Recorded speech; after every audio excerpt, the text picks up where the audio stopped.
she let Deanne go. I'm going to give you a minute to let that sink in. Hi everyone, today we're going to talk about a pretty heavy topic, and that is the missing persons case of Deanne Hastings.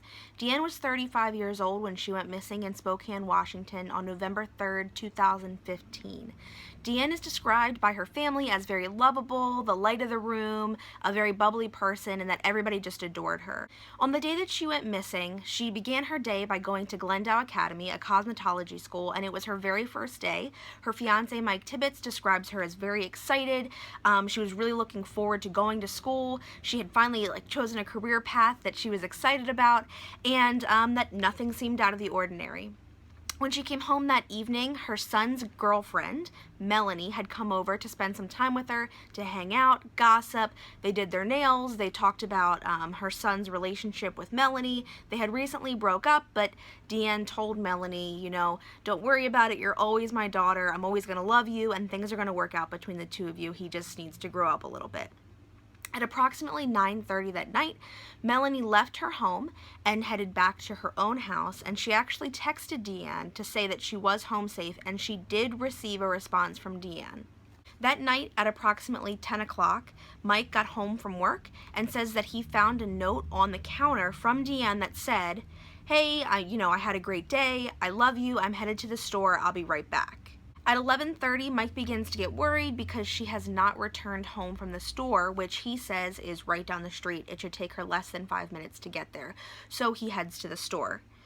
The store is then closed, and he begins to get scared, worried. Where is she? Where could she be? Why would she not have come home? So he decides to track her phone. At approximately 2:30, 3 o'clock in the morning, he tracks her phone to a bar, sort of concert venue. It's a live music bar, and it's in a pretty shady part of town, according to her family and according to Mike. And this again is at 2:30, 3 o'clock in the morning. So we've now crested into the very early morning of November 4th. The bar was called the Knitting Factory, and he says that her car is locked, her purse, her phone, and her wallet are in the car. And I want to be very clear here. I want to add something. In an interview that I heard with Carson, Deanne's brother, he also makes mention of the fact that there is a Coke bottle in the car, one of those personalized soda bottles with names on them, and he makes a point to say that there's a Coke bottle in the car with Mike's name on it. I don't know that that's significant, but I did want to mention it here because he does make a point to say this in the interview. I also want to add here that Carson, her brother, says that she is not a regular at this bar or any bar for that matter. So Mike decides to wait at the car.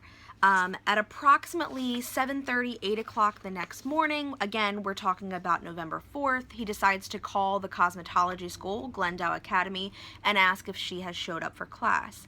The owner of the academy says that no, Deanne did not show up, and they both agree that this is strange, that she was very excited about school and she would never have just not showed up. So he offers Mike to help him make missing persons flyers and hang them up. The two of them then decide to do that. At 12:30 in the afternoon, Mike gets notified that there has been activity on Deanne's credit card. The bank says that the activity is occurring at the trading company, which is a grocery store a few miles away from where her car was found. Mike decides to wait at the car, thinking that Deanne will be right back. And this is a decision that Mike later regrets because she never did come back to the car. Hours later, Mike drives to the trading company, the grocery store where her credit card was used, and he starts to show her missing persons flyer around. The employee in the parking lot of the grocery store says that he thinks that she looks familiar and that he probably saw her, but he's not sure and he can't verify. When Deanne is not there, Mike asks the manager to see the video footage of the cash register where her credit card was used, and they do say that he can see it, but it's not going to be ready until the following Saturday. The following morning, on November 5th, at approximately 10:20 in the morning, Mike decides to report her missing to the police department. She has been missing at this point for about 36 hours, and he did not inform the family. However, he did reach out to local news stations as well. Mike has faced a lot of backlash from the public about waiting to inform her family and waiting to inform the police department. However, Carson speaks to this in an interview that I watched on the Vanished podcast, saying that at this point, Mike had never met Carson, he had never met her family, and they were actually kind of distant at this point.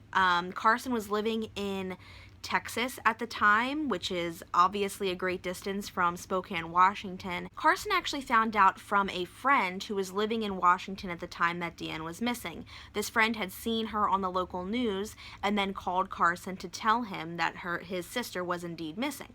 So Carson reached out to Mike, and Mike was very communicative at this point, was very forthcoming with information, and so Carson was not at all disturbed by the fact that Mike had waited to tell anyone. Carson actually relays to us that Deanne does have a history of mental illness and that she has been diagnosed with bipolar disorder. She had been known to disappear for 1, 2, even 3 days at a time, but generally she would inform her family that, I'm going through some stuff, I'm having one of my manic episodes, and I'm just going to go away for a little while.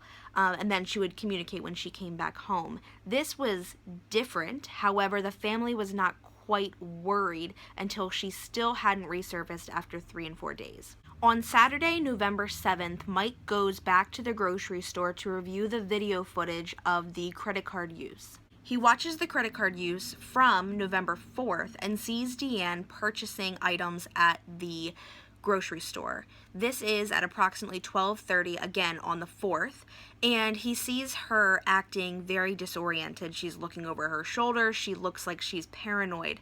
And witnesses say that she was acting bizarre, that she seemed scared, that she said she had been drugged, that she had been kidnapped, that she had been beaten up. She didn't know who she was. She'd actually purchased a small container of birthday candles, a small packet of birthday candles, and a pint of vodka. Witnesses outside the grocery store say likewise that she was acting strange. She was laying in the bushes. She again was claiming to be kidnapped, to have been drugged. And 2 women spent 1 hour with her outside the grocery store, outside of basically a strip mall of sorts. And they say she had been in the local hair salon, calling the hairstylist mommy, and she just seemed disoriented. She didn't know who she was. After an hour of spending time with Deanne, they call the police, and police and an ambulance are dispatched to her location. On November 4th, at approximately 12:23, Officer Davida Zinkgraft responds to the store parking lot. At this point, please know that I'm going to be looking at my notes because it starts to become much more complex at this point. Officer Zinkgraft says that she was responding to a white female in her 20s, possibly under the influence, who didn't know what happened and said that she could have been beat up. At this point, when Officer Zinkgraft approached Deanne, she would not give the officer her name. Again, Deanne was claiming to not know who she was, and she was claiming to have been kidnapped. The officer claims that she saw, quote, no indication that she had been assaulted, and that she, quote, didn't want to engage with me. She let Deanne go. I'm going to give you a minute to let that sink in. She claims to have seen Deanne walk to a local coffee shop. Obviously, she has had a lot of backlash from the public and from the family for letting her go. Now, Officer Davida Zinkgraft says that Spokane does not have a public intoxication law, and thus she had no reason to detain her. Are you kidding me? On Sunday, November 8th, at approximately 6 o'clock in the morning, Mike says that a man from the grocery store reaches out to him saying that he did see Deanne. Now, I also want to add in here that it is unclear from the sources that I've seen whether or not this individual reached out to authorities or whether they reached out to Mike. In interviews that I've seen with Mike, he claims that this individual reached out directly to Mike. So, at 10 o'clock in the morning on November 8th, Mike meets this man outside of the grocery store, the trading company where she was last seen. Mike says that the man claims to have met her outside of the knitting factory, the bar where her car was left, and that he says that they spent the night together, that they got high, they used marijuana, and that they had been drinking. Now, Mike specifically asked this man if anything happened between the two of them. Had they slept together? Had anything happened? And he claims no. Mike seems to be very suspicious of this man, rightfully so, but this man does claim that nothing happened. He also claims that the next morning, on November 4th, so we're jumping back, and I know this can be confusing, so she went missing on the 3rd, that's when Mike found the note. This man claims that on November 4th, he took Deanne to the grocery store and that he left her in the car when he went in to get cigarettes. When he returned from the grocery store, he claims that Deanne was no longer in the vehicle and that he drove around the parking lot and couldn't find her, and so he left. He actually offers Mike her keys, saying that she left the keys in the car. These are Deanne's keys, and so Mike is finally able to go back to her car and open up the car. On November 8th, Mike goes back to Deanne's car and sees that her last text message was approximately 10 o'clock p.m. on the 3rd, and she had texted her son saying that, she had a great day at school and that she hopes that he's proud of her. He goes to the car, he finds nothing that's of any value to indicate where she had gone or what had happened. On November 9th, police begin the investigation. The lead detective on this case is Detective Jeff Barrington. They discover that there has been credit card use on Deanne's card from November 7th to November 12th. They had purchased food, it was, purchases at a pharmacy. They were insignificant purchases. The police department puts up still shots from video footage of the individuals who were using her credit cards on Facebook, and within 20 minutes, this individual who had used the credit card was identified as Randy Riley. Now, the police say that Randy Riley has a very small record. He's a known drug user, and he has some minor criminal charges. He had been evicted from his apartment, and thus it was very difficult to locate him. On Wednesday, November 25th, Riley's landlord calls the police department and says that she saw Riley, Deanne, and another man who is later identified as Riley's friend walking on November 4th around 2:30 p.m. I've found contradicting sources that also claim that James, this friend of Riley's, was there with his girlfriend as well. Some sources claim to only have seen one female.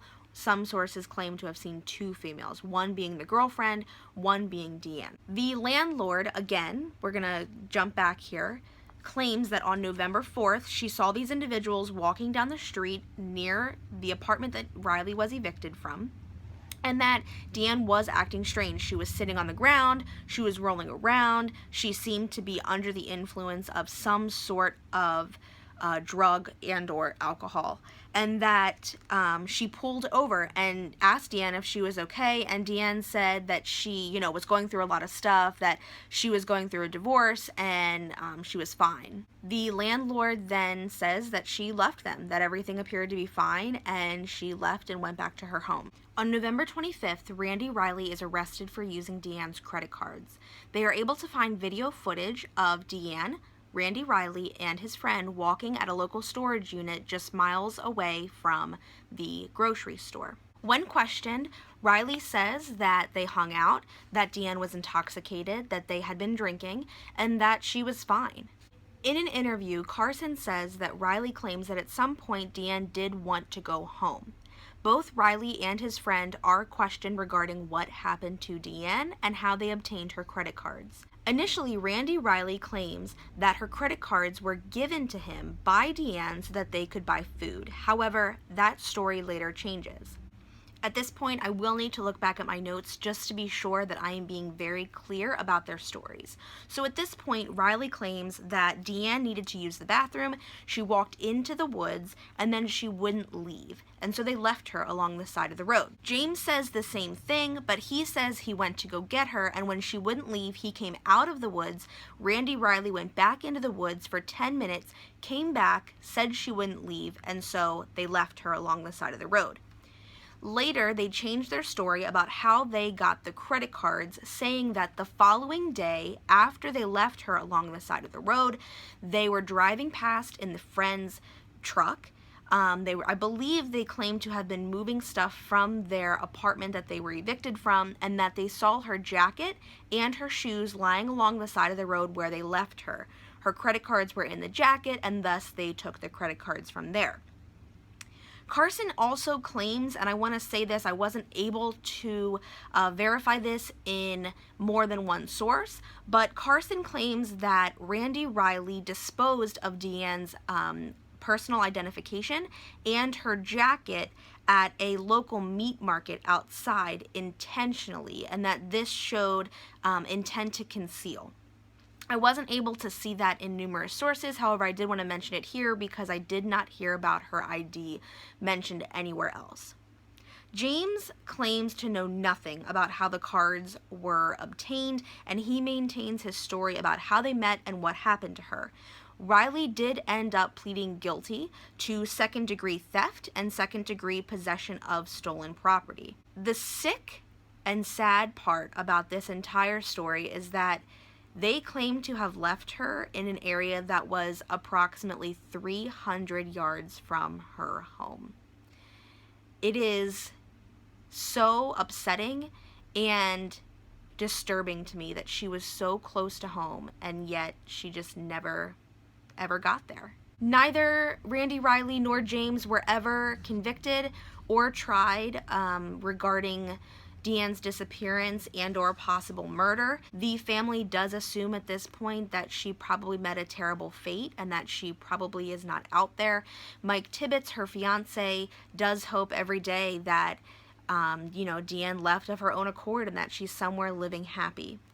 The man from the grocery store that claims he spent the first night with her did move from Spokane, Washington to Florida. Now, he claims this is because he's from Florida and he couldn't make it in Washington. However, the family is concerned that leaving the state directly following her disappearance is a bit disturbing. I also want to mention here that investigators did look into Mike, saying that he refused to give up Deanne's cell phone after he was asked for it by investigators. And he also has never turned in the supposed note that he found from her on November 3rd, the evening she went missing. Mike claims that these are the only things he has left of Deanne and that he is not confident that he will receive them back. And so, there's pictures on the cell phone, there's video, and he wants to maintain, possession of those items because he has nothing left of Deanne. Investigators found that suspicious. However, given the rest of the story, it is unlikely that Mike had anything to do with her disappearance. One of Deanne's very good friends, Amanda, did go to investigators about possible relationship issues between Mike and Deanne. She claims that Mike and Deanne had problems and that for weeks she had been wanting to leave Mike. She also had text evidence on her phone that claimed from Deanne that Mike was drugging her, and she had actually gone to see the doctor about this and requested blood work. The doctor said that she was crazy and that the blood work showed nothing. However, there is a text message from Deanne to Amanda stating that, well, it doesn't matter to me that the doctor thinks I'm crazy. At least there's evidence if anything ever happens. Mike claims that Deanne was showing increased paranoia towards the time of her disappearance. He claims that she was blaming neighbors, her ex-boyfriend, and Mike of drugging the water supply in their apartment. He claimed that she had episodes lasting about 2 hours where she was paranoid and she would return back to normal. The family and Mike did also say that her health insurance would not cover the medication that she was prescribed anymore. And so I believe she was off of her prescribed medication for her bipolar disorder for about 1 month prior to her disappearance. The health insurance would not cover that medication. She then brought back a doctor's note stating that it was required that she take this medication. They again denied the claim, and they even offered to pay out of pocket for this medication, and the insurance threatened to drop her. This shows a real gap in our mental health system. In late January 2016, James reaches out to Amanda via her missing persons Facebook page and urgently asks to speak with family. He talks to Carson, her brother, and gives the same flighty story about what happened, and now will not return messages. Any phone messages, Facebook messages, he will not return messages to Carson or anyone else. So, you know, Carson assumes that James was ready to confess, was ready to give the story up about what happened to Deanne. However, that never happened. Family and friends of Deanne conducted another search in 2016 on Deanne's birthday, but they found nothing. At this point, they had conducted heat-censored helicopter searches, they'd searched on foot, they've used cadaver dogs, and still no items of Deanne's, and nothing of her body has ever been found. Carson says that the police have been very helpful, communicative, and very forthcoming with information throughout the investigation, and continue to answer his phone calls when he reaches out to them. If you have any information regarding what happened to Deanne Hastings or the case in general, please call 509-456-2233. Please let me know what your theories are down below. If you have any information regarding the case, please reach out to law enforcement. I'd really love to know what you guys think about this case. It is so complex. There are so many twists and turns. It is unbelievable to me that Deanne could have met so many bad people in one night. Please let me know in the comments section or like this video if this is something that you'd like to see more from me. Alright guys, that's it for me. I'm gonna go ahead and go. I will see you guys in the next video. Bye!